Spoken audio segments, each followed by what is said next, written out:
हम गीता मलिक अहाँ सबके प्रणाम करै छी। हम आइ एकटा अहाँ सबके कन्या परिछन गीत सुनाबै छी। आशा करै छी नीक लागत। सुनियो, सुनिकर वीडियोके लाइक कमेंट कऽ देब।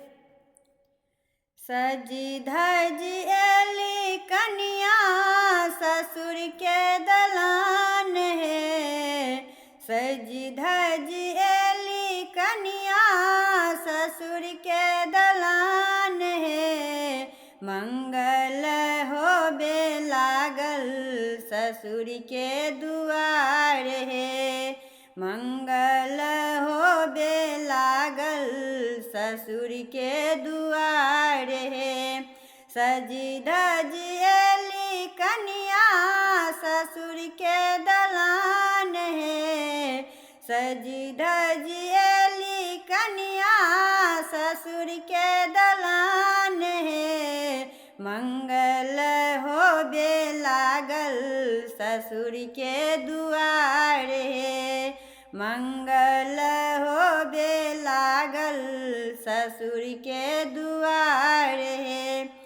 अंधन लक्ष्मी बाड़ी अली सब जगमग भेल उजाला हे। अंधन लक्ष्मी बाड़ी अली सब जगमग भेल उजाला हे।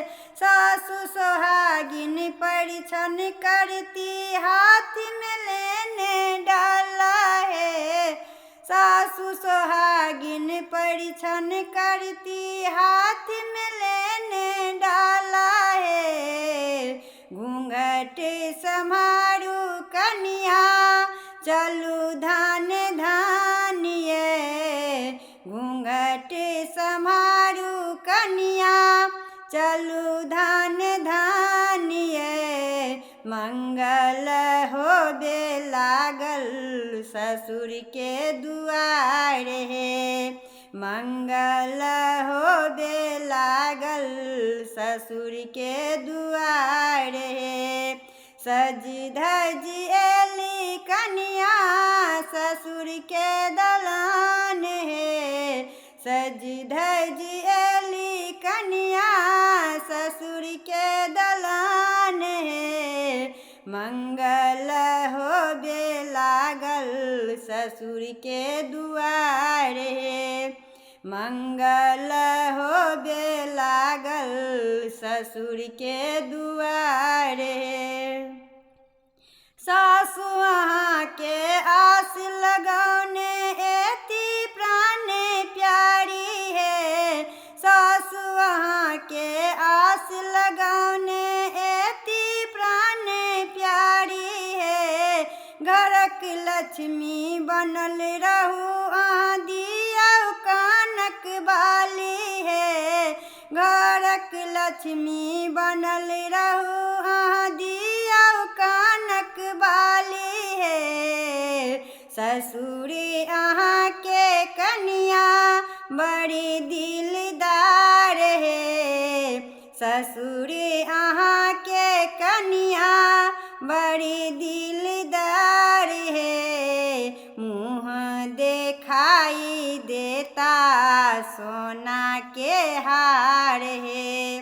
मुँह देखाई देता सोना के हार है। सजी धजी एली कन्या ससुर के दुआर है। सजी धजी एली कन्या ससुर के दलान है। मंगल होबे लागल ससुर के दुआर है। मंगल होबे लागल ससुर के दुआर है। सजी धजी एली कन्या ससुर के दलान है। सजी धजी एली कन्या ससुर के दलान है। मंगल होबे लागल ससुर के दुआर है। मंगल होबे लागल ससुर के दुआर है। मंगल होबे लागल ससुर के दुआर हे।